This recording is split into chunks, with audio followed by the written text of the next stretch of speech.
Bryce Finley and I Kyleworth went to high school and college together and were fraternity brothers in college. I was always the most likely to succeed, while Bryce was the most likely to go to jail. One of the reasons I was chosen as most likely to succeed was because in both high school and college, I worked in business and actually hired my classmates. By the age of 28, Bryce had 2 failed businesses, was working on a third, and almost went to jail for income tax evasion, but luckily avoided it, so he didn't live up to his title of most likely to. I was grateful to live up to my title and become a successful entrepreneur and the top volunteer fundraiser for the Police Boys and Girls Club in our metropolitan area. I was in better physical shape than I'd ever been in high school or college, while Bryce, well, let's just say he wasn't. However, Bryce had one advantage over me. He was married to Gail Finlay, née Preston. Gail is a perfect example of how guys have different tastes in women. Gail is short, thin, with a cup breasts and medium hair. She has a pretty face, but other women with equally pretty faces don't excite me as much. She has exceptional eyes, and when she looks at you, you get the impression that she is looking into your soul. Anyway, for some reason, maybe it's pheromones. For all I know, I'm hopelessly in love with Gail. Pathetic, really, especially considering I'm married to Evelyn, who probably more than 50% of guys would find hotter than Gail. In addition, Evelyn is sweet, kind to everyone, and smart and outgoing. We never quarrel and have a relationship of mutual respect. In order for my story to make sense, I need to talk about my history with Evelyn, as well as her relationship with Bryce. Evelyn came from a poor family and was only able to attend college thanks to a full scholarship. However, even this did not cover all expenses not included in the cost of living and training. At the beginning of my first year of college, I posted an ad for my business in the student center, and she was one of the first to apply. Evelyn is really pretty and outgoing, although she lacked self-confidence at the time. It was obvious that she needed to be hired. She was an excellent worker, working 10 to 15 hours a week. I paid well enough that she had enough money for personal expenses, although still not enough to go home for the holidays. I don't know exactly how Bryce got into our college. I know his grades and test scores probably weren't up to par, but he had family in his alumni and is very outgoing, which probably helped him make a good impression in interviews, so maybe that helped. In any case, he was hard-working enough to barely stay afloat. Bryce met Evelyn through me at the beginning of our sophomore year. They seemed to hit it off and started dating soon after they met. By the start of their third year, they seemed inseparable and were heading toward marriage after college. Then, towards the end of the third year, they separated. At the time, I didn't know exactly why they broke up. Bryce and Evelyn changed their stories several times. The story I ended up believing was that since Bryce was on academic probation, Evelyn was afraid he would flunk out, or if he didn't flunk out, he'd never make it in business, and given her background involved with poverty, she sought to avoid this. While I believe Evelyn made the decision to break up, that didn't mean she didn't take it hard. She was a good friend of mine, not just an employee, and I gave her a man's shoulder to cry on. Listening to her troubles, I was especially touched by the fact that her parents were evicted from their apartment, and she had nowhere to go for the summer, and the job she was counting on in her hometown fell through. I became her knight on a white horse. Evelyn, I'm growing my business a lot this summer, and I need a full-time employee. Why don't you work for me all summer? Evelyn was not as surprised by my proposal as I might have thought, which led me to believe that she was hoping that I would ask her. After a pause, she said, "But I don't have a place to stay." "Let me call my parents," I said. "They have a big house, and my twin brothers are graduating from college, and at least one of them has already found a job in another city, so we'll have room." "Are you serious?" she asked, almost with tears in her eyes. "Let me find out. I don't promise anything, but I don't see any reason why not." "You don't expect me to, be ashamed to ask, to sleep with you, right?" she asked stammeringly. I chuckled. "My parents are overly religious and strict, and although I do not share their views on life, I can assure you that the likelihood of us sleeping together in their house is zero. That evening, I called my mother, asked her to get my father on the phone, told Evelyn about the situation, and once I assured them that we were not in a romantic or sexual relationship, they agreed. I always wanted a girl to be around to discuss girlish issues, was my mother's last remark. Evelyn was an excellent worker, so good that I paid her twice as much as the other 3 summer workers. Her high salary was also because I knew that she really needed money for her studies, and she sent some of it to her still homeless parents. My mother loved having Evelyn around and often took her shopping, so that by the start of the school year, her wardrobe was 10 times better and more extensive than before. At first, Evelyn was embarrassed by my mother's generosity, but when I pointed out to her how much it pleased my mother and that my parents could easily afford it, she humbly accepted the clothes. I dated a lot at school, but I didn't have a regular girlfriend. At home during the summer, I went on a few dates, but since I felt bad leaving Evelyn at home since she didn't know anyone in my hometown and didn't have transportation, I usually took her with me on outings and parties. Because of her attractiveness and kindness, she was often approached, but she politely and almost respectfully refused everyone. Evelyn and I really liked each other, but despite being together all summer, there was no romantic spark. After the first month, it became obvious to me that my mother would be very happy if we became romantically involved, if not for sex before marriage. Everything changed on the last weekend before the start of the school year. My parents were helping my older twin brother, who lived with us this summer, but now got a job in another state, move. Evelyn and I were alone for the first time Friday night until Sunday. Evelyn had gone to the doctor the previous Wednesday. I lent her his car. She didn't say anything about the reasons for the visit, and I didn't ask.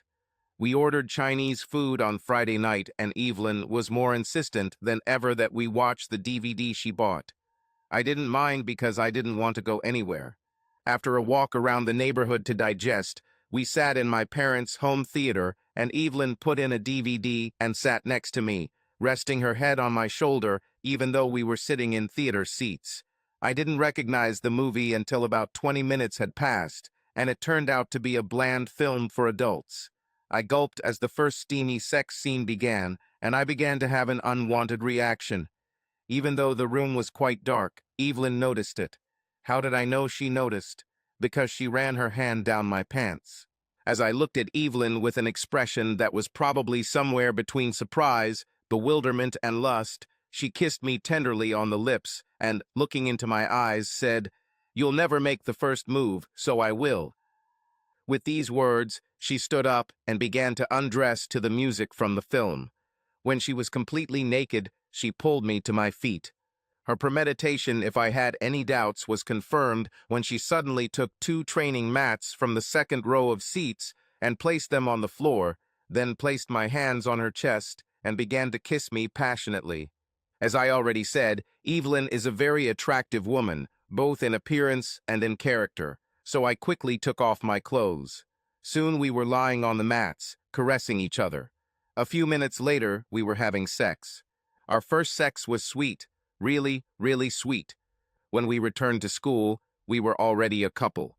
Evelyn had to live in the dorms for her first semester as it was necessary for her room and board, although she spent many nights in my off-campus apartment. After the first semester, she somehow managed to replace the dorm room and board with a cash payment, and she moved in with me. Since I had always been honest with my parents, even though I was already financially independent of them, I called them the first weekend Evelyn moved in with me. If she hadn't lived with my parents last summer, there would probably have been tears, accusations, gnashing of teeth, and some form of retaliation. But since Evelyn really liked my dad and my mom had gotten close to her, there were virtually no fights. My mother's only concern was, "I hope you do the right thing and marry her, Kyle." By then, I was thinking the same thing. Evelyn and I got married 2 months after graduation. Following my instructions, my parents made the wedding as simple as possible for my mother. After we got engaged halfway through our senior year, my father got Evelyn's parents jobs and a rent-controlled apartment for them, and my parents paid for their trip to the wedding and decent clothes. They were very happy that their little girl, their only child, had escaped poverty. Bryce was one of the bridesmaids at our wedding. He and Evelyn were still friendly, and Bryce never resented her being with me. Obviously, after our engagement, Evelyn no longer worked for me, but after her honeymoon, she took a job that matched the skills she learned from me, and given her intelligence and outgoing personality, she was sure to do well. I started a new company, selling my college one for 6 figures, and I was definitely going to be successful too. Evelyn and I had enough money from my previous companies to buy a decent house shortly before we got married. Bryce rented an apartment in the same metropolis, about 3 miles from our house. Bryce met Gail about a year after we got married. I don't even know how they met, but Gail was a year older than Bryce and she had a decent job in sales, which I believe she was very good at. They seemed to really like each other and got married about 6 months after they met. Evelyn and I were both at the wedding party as Gail and Evelyn also seemed to really like each other. Getting back to my story after this history lesson, I was 28 years old and had been married for 6 years when I was sitting in my office looking at the prospectus of a company that was on the market for sale when my secretary Cher called. "Bryce Finley wants to see you," her voice said. I knew Bryce didn't have an appointment, but since he was an old friend and the prospect could wait, I told her, "Let him through, Cher." Bryce walked in with a big smile on his face. "I hope I didn't disturb you, but I've been wanting to see you for a long time, and driving by, I decided to stop by." "No problem," I smiled, shaking his hand. We chatted for a bit, and then Bryce sighed and said, "The reason I'm here is because I need a loan. My business is really starting to develop, but I have a liquidity crisis. If I can borrow $45,000 for a year, I know I can get past that milestone." $45,000 wasn't a lot of money to me, but losing my friendship with Bryce and possibly not being able to see Gail again would be a loss. Lending money to friends, especially someone like Bryce, who already had 2 failed businesses, was the surest way to lose a friendship.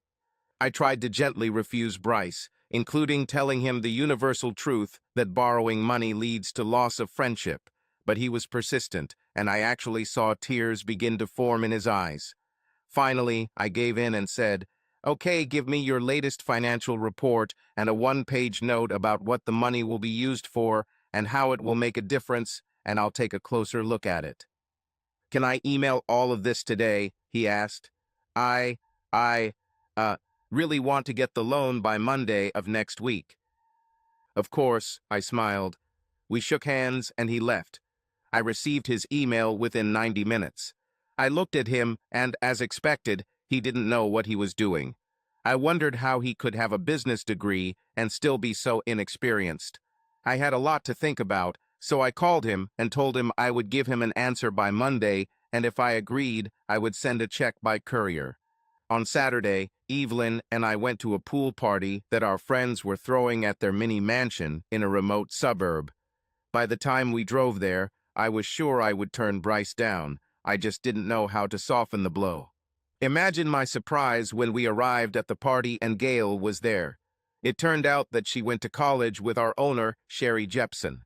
Although Gail is far from curvy, when I saw her in a swimsuit, my pants immediately tightened, and I was especially struck by her perfect hips and butt. I was extremely embarrassed by my instinctive reaction, especially because I could not properly appreciate why it always affected me the way it did. After I pulled myself together, I saw that Gail had ended the conversation and approached her as friendly as possible. Usually, I was almost speechless around her, but for some reason I wasn't that day. "Hi, Gail," was my distinguished greeting, followed by a hug that I tried to make as innocuous as possible. "Hey, Kyle," she seemed to actually smile, returning my hug much less carefully than I had given it to her. "Where is Evelyn?" "Evelyn is talking to Sherry Jepson. I'm sure she'll be there soon." "Is Bryce here?" I answered.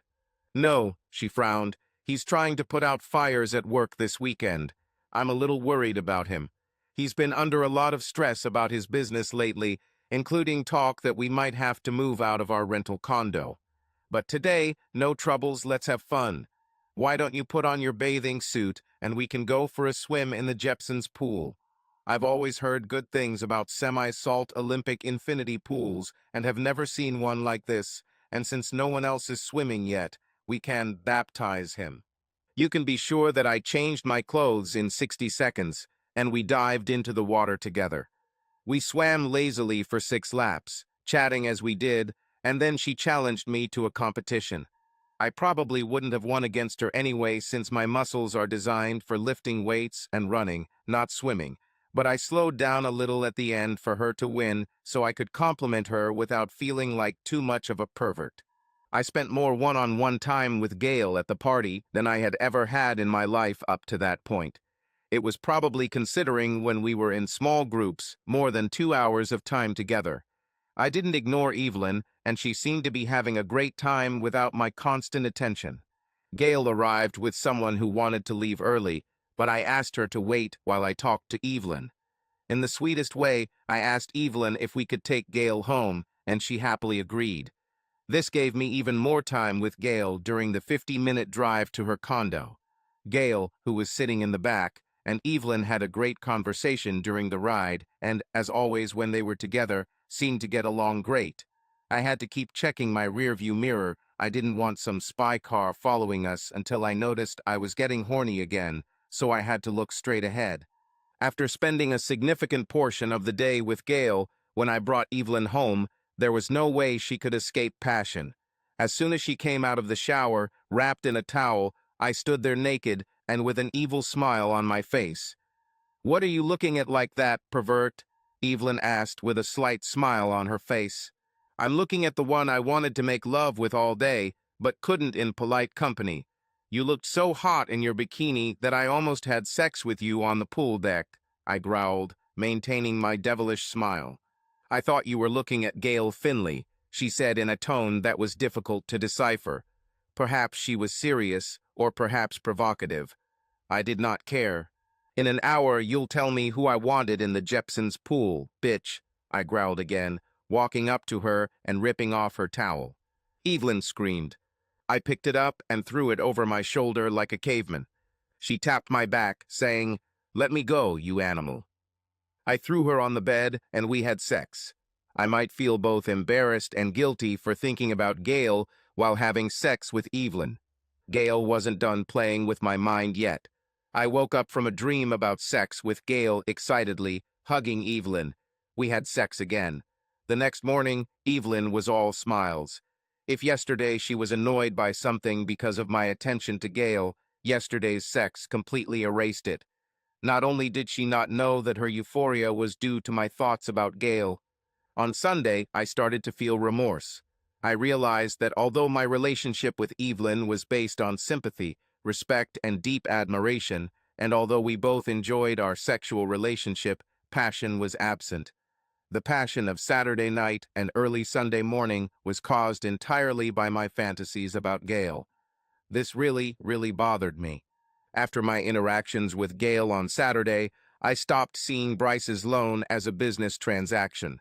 I felt that even if I ended up just giving him $45,000, since Gail would somehow benefit from it, I wouldn't care. Bryce was very pleased when I delivered him a check for $45,000 on Monday morning, along with a very simple loan agreement at an interest rate 2 points below base and payable at his discretion, but with all $45,000 and interest due within 18 months. I also provided him with some advice on how he could improve his situation. He quickly signed the contract, faxed it to me, and expressed his deep gratitude over the phone. "I won't let you down," he said solemnly, although he made no mention of my advice. Over the next 12 months, many things happened. In no particular order of time or importance they were. I started seeing Gail more often, both with and without Bryce, since she started working in the building next to mine, and we would sometimes have lunch together or just go for a short walk during lunch if the weather was nice. I kept trying to figure out why I was so infatuated with Gail. I never found out, but unfortunately my admiration for her seemed to increase as I got to know her, rather than decrease as I had hoped. When I've had crushes in the past, they'll go away within 6 months. Unfortunately, it was not just a hobby, it was something much more serious and disturbing. I realized that although I love Evelyn more than anyone else on earth, I do not feel passionate love for her. When I'm around Gail, all my nerve endings pulsate. When I'm around Evelyn, I'm calm. Making love with Evelyn was extremely enjoyable. When I fantasized that it was Gail, when I had sex with Evelyn, it was not just pleasant, it was passionate, furious, bestial. Bryce's business is in even more trouble. Gail often complained about how hopeless his situation was. Of course, he never implemented the tips I suggested that would have at least mitigated his problems. Evelyn also seemed concerned about Bryce's situation. Evelyn is a very empathetic person, and when we met with Bryce and Gail, she tried to calm him down. Then things started to get out of control. After calling to make sure Evelyn would not be home, he came to my house on Saturday. He was desperate again. "Kyle, I know you've already been more than generous to me, but I have nowhere else to go, so I'm turning to you for help again. If I don't get another $20,000 quickly, not only will I lose my business, but there are some shady investors who will be really unhappy, and I'm worried for my and Gail's safety." And Gail's safety caught my attention. I questioned Bryce thoroughly over the next half hour and found out that his situation was real. I then asked him why he did not implement my suggestions. I wanted to get out of my situation using my mind without the help of anyone else. Now I realize how stupid it was. I still wasn't inclined to give him more money since it would just go down the drain, and the only thing keeping me from just kicking him out was my concern for Gail. I think what he said next was in complete despair. "Listen, Kyle, I know that you are passionate about Gail, everyone can see it. Sometimes she lets me blindfold her and tie her hands to the head of the bed. I can do this, and then you can go into the bedroom and take it. This will be your payment for the money." My initial reactions included disgust, surprise, embarrassment, and humiliation. I reprimanded him, but he didn't back down. "You know you want to have sex with her. Here's your chance. She'll never know, and I'll never tell anyone, including Evelyn. Man, I'm desperate. Please, you have to help me," Bryce begged, almost with tears in his eyes. I must have been in a trance or an alternate reality, because the next thing I knew, I was writing him a check for $20,000, and he was telling me that the next night around 8 o'clock, I could sneak into his condominium. After he left, I was emotionally exhausted. I was like an automaton as I cooked myself dinner, talked to Evelyn on the phone, trying to hide my inner turmoil, watched a movie without noticing it, and then fell into an uneasy sleep. Bryce called me at 7:30 the next night. "All is ready. Come at 8 as planned." I couldn't believe I was actually going to do this, but I made it to Bryce's condominium, arriving 5 minutes before 8 and, as we had agreed, sneaked through the unlocked back door. I walked upstairs slowly and heard Bryce in the master bedroom. Apparently he and Gail were playing some kind of game. I heard Bryce say, "You've been a bad girl, so I'm giving you to someone else today, Candy." Apparently that was Gail's sexy name. "Don't, Dalton, please," she fake begged Bryce. "I'll be good and won't have your friends anymore." They continued their remarks while I made my way into the room. When I saw Gail naked, blindfolded, and with her hands chained to the headboard of the bed, I became horny. I automatically began to unbuckle my belt while Bryce encouraged me to play. Suddenly, it dawned on me. I buckled my belt, turned, and literally ran out of the house. That I had come so close to breaking my wedding vows, taking a woman who was my friend, and inviting the scorn of my wife, parents, and everyone who knew me, stunned me.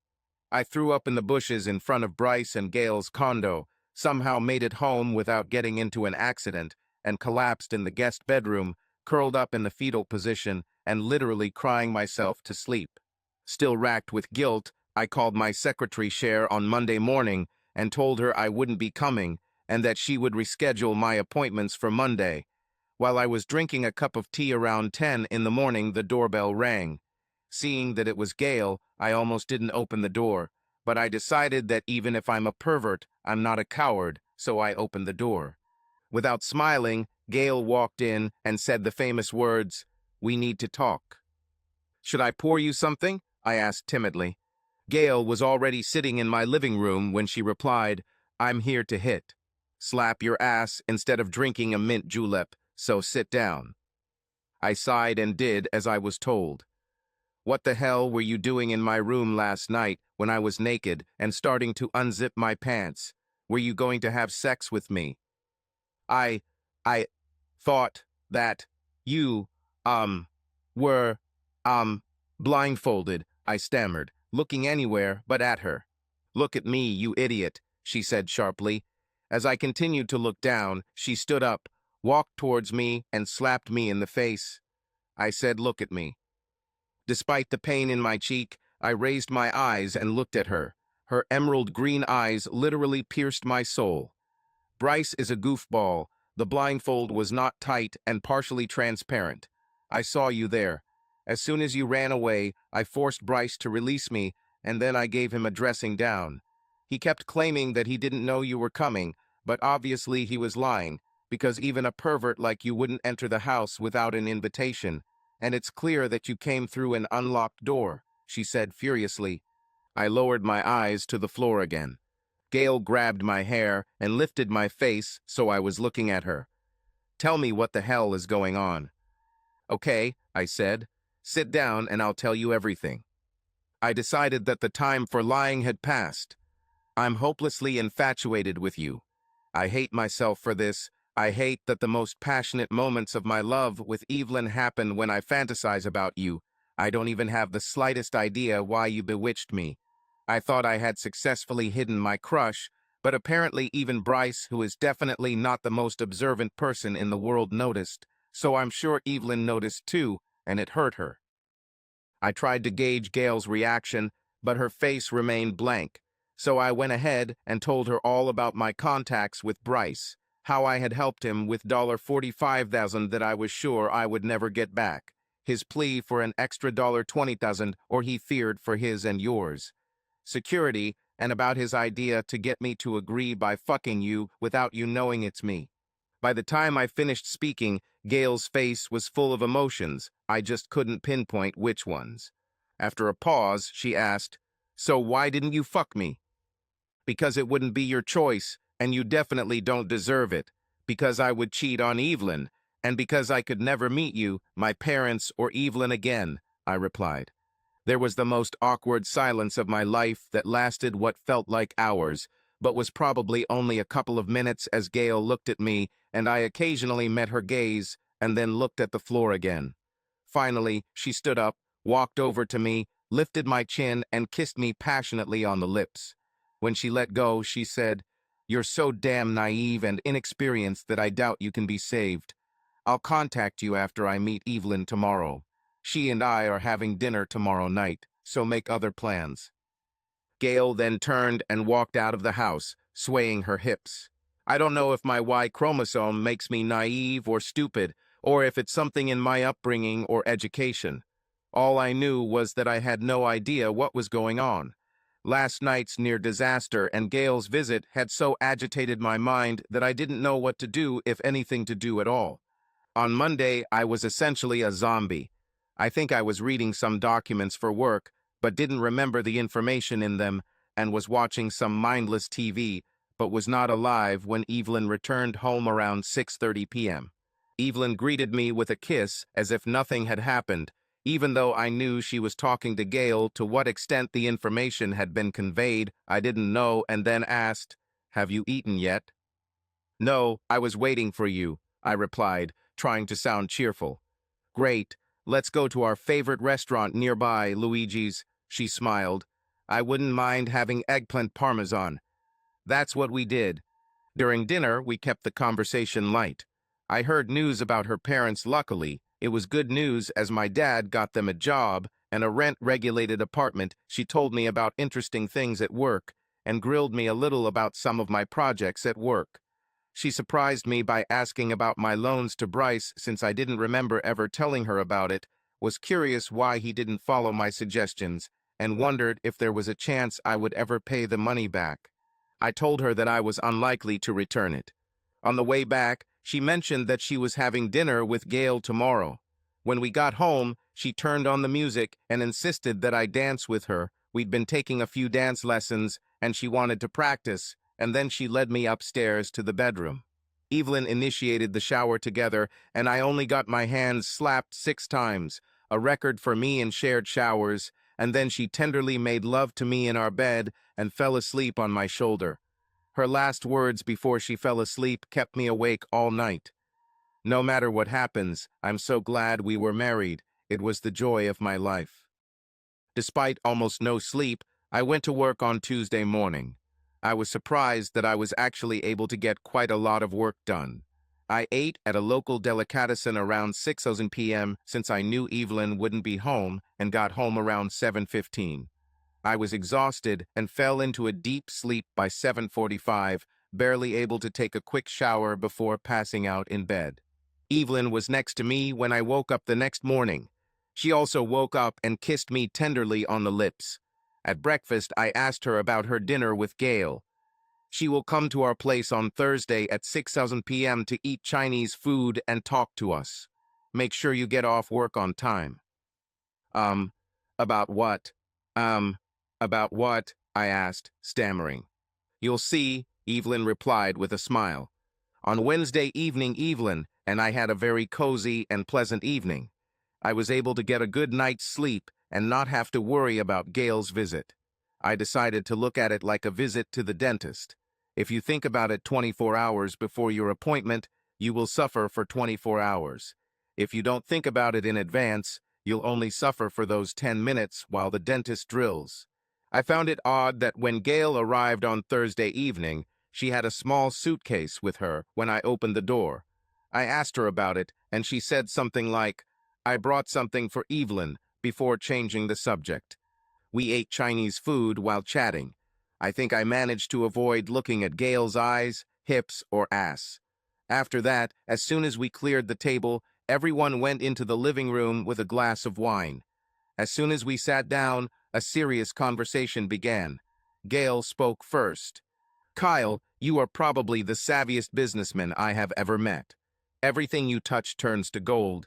However, you have blinders on when it comes to personal relationships. Like, did you really think you were hiding your crush on me for the last 2 years? You think you love Evelyn, and you have no idea that Evelyn and Bryce have always had a connection since college, and although they never had sex after their 3rd year of college, they always had feelings for each other." I couldn't say a word, but I probably opened and closed my mouth several times, like a fish just out of water. Gail hesitated briefly, then continued. "According to your hazy perception of interpersonal relationships, you probably do not understand that I am as fascinated by you as you are by me. I will hand it over to Evelyn before I propose my plan." Evelyn stood up and sat next to me, taking my hand. "Kyle, you are my best friend. I love you and you love me, but not like Romeo and Juliet. We love each other as friends. You have every desirable quality in a man, and I know you think I have every desirable quality in a woman. However, we don't have passion except when you think about Gail during sex." But, I began to stutter before Evelyn interrupted my torment. "Kyle, when we were having our most intense sexual experiences in the last 2 years, and I was really enjoying them, you were screaming Gail's name half the time at one point. I'm not sure you ever knew exactly why I broke up with Bryce in college. It wasn't because I didn't feel passionate love for him. It was because I didn't believe he would ever succeed, and he didn't, and given my background in poverty, I couldn't afford to let it happen again. In you, I found a man who was handsome, courageous, and honest, and who was destined to succeed. Heck, you graduated from college with about $200,000 in your bank account. You had it all, and I loved you for it, even though I didn't have the passion for you that I had for Bryce." I think I turned back into a mute fish, opening and closing my mouth before Evelyn continued. "Bryce needs me, you don't need it. You want Gail, and you have to have her. With the money I made and a few fair settlements in the event of our divorce, I could save Bryce without putting myself at risk of falling back into poverty, so I enthusiastically support Gail's proposal." With that, Gail stood up, walked over to me, sat on her knees, and put her arms around my neck. Evelyn and I decided to exchange for 60 days. At the end of this time, you, Evelyn and Bryce, will meet to decide if we want to make this exchange permanent. If we want, then so be it. If not, then we will probably return to the current state of affairs. Either way, that's exactly how it's going to happen. Evelyn was still holding my hand. She squeezed it and said, "We apologize that this is a fait accompli and that you had no choice. But given your loyalty and honesty, you probably wouldn't agree, so we didn't give you a choice. See you in 60 days." With these words, Evelyn stood up, took out a suitcase from behind the sofa, which I had not noticed, quickly kissed me on the top of my head, and headed towards the door. Her parting words, spoken in a sing-song voice, were, "Don't wear him out too much, Gail." As soon as the door closed, Gail looked me in the eye and said, "First, I really want to know how sexually compatible we are. Do you think you, big and strong, can carry little me into your bedroom?" Evelyn promised she would change the sheets. So, I was completely manipulated by two women who were treated like some pathetic creature who didn't understand the world around me, and they expected me to follow their commands like a circus animal. I seemed to be walking up the stairs 2 steps at a time, even though one of my eyes was closed and my tongue was trying to tickle Gail's tonsils. I'm not entirely sure how I made it to the master bedroom of the house, but I did. The next morning, when we woke up and immediately reported to work that we were sick, I noticed that 2 of Gail's clothes were torn and one of mine was badly damaged. Sex with the real Gail, not just fantasizing about her, was magical. My mind felt like a river of endorphins all weekend, and even if I didn't have a big cat smile on my face the whole time, I had one in my soul. Thus began my sincere relationship with Gail Finley, née Preston. Over the next 60 days, my relationship with Gail was completely different from that with Evelyn. Although Evelyn and I never quarreled, Gail and I did, although we quarreled fairly, and the reconciliation was so fantastic that I almost thought about starting a quarrel every 2 days. We didn't miss a single night without sex. Besides, the feeling in my soul was different every time I saw Gail. It was like an electric current running through my body. With Evelyn, I was infinitely calm. With Gail, I was constantly horny. Around the 50th day of our intelligent exchange, my little brain activity finally caught up with my heart. I realized that I loved Evelyn as a friend. She had all the desirable qualities of a friend, and since she was also beautiful, I confused my respect for her with love. Gail was unpredictable. Sometimes it created inconvenience and had sharp edges. However, this did not distract me from my true feelings for her. I am hopelessly in love with her, not as a friend, but as a lover, an object of desire, and an imperfect person. On the 53rd day of our exchange, when I woke up with the hope that in 7 days all 4 would want to make the exchange permanent, I noticed that Gail was not in bed next to me. I got up and went to look for her. She found herself in the bathroom, making a sacrifice to the porcelain god. "What's the matter with you, darling?" I asked worriedly. She looked at me with a determined look. "I was told that I couldn't get pregnant, and I was going to talk to you about it tomorrow, wondering if you would want to make the exchange permanent, given that fact," she replied, and then leaned over the toilet again. After she finished her sacrifices, we took a shower together. She looked into my eyes as the warm water poured over us. "So what if I'm pregnant? Are you going to give me back to Bryce?" "Hell no," I laughed. "I will worship you even more. Besides, I always wanted to have sex with a pregnant woman, and now I will have this opportunity." On the 61st day of the exchange, Bryce and Evelyn came to us. We chatted for a bit before Evelyn said, "Okay, citizens, it's time to get down to business. Bryce and I talked before we came, and we think it's best to make the exchange permanent. However, to make this happen, we need you, Kyle, to take over his business and make it profitable, after which we can divorce." Gail smiled, walked over to me, sat on my lap, and said, "We're glad you and Bryce are happy because we have a situation. Remember when they told me I couldn't get pregnant? Well, this beast," she interrupted her words with a 5-second kiss, "has proven that this is complete nonsense. I probably got pregnant the first night we were alone, according to my gynecologist." Anyway, we're expecting a baby in about 7 months, and we want it to be legal. We all hugged together, shed tears, and raised a toast to future successes, Gale with grape juice. Since all parties were highly motivated, we quickly got down to business. By Monday of the following week, the lawyers we hired together had filed divorce papers for both couples. By Friday of that week, I had paid off Bryce's troubled investors and taken over his business, and he got a full-time job at the insurance company. Evelyn and I quickly agreed on the division of property. I made sure she never had to worry about poverty and promised her that in the unlikely event that she got into trouble in the future, I would bail her out, because I still love her, even if it was a different love than the one I feel for Gale.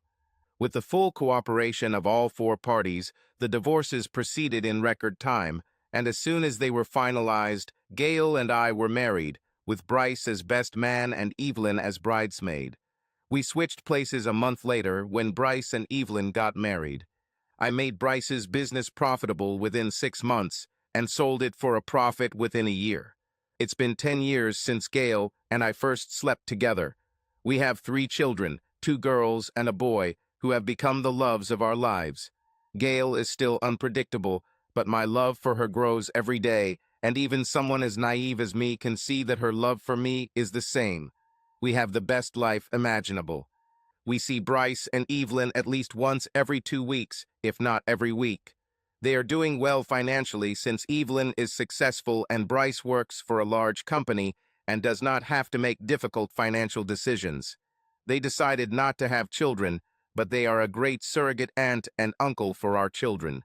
I still love Evelyn as a friend. She and my mother are still connected, and my mother treats her like a daughter. Every time I see Gale, electricity runs down my spine. She and my mother get along great, and my mother thinks Gale is a wonderful mother. It doesn't matter that she is not a daughter, but a daughter-in-law.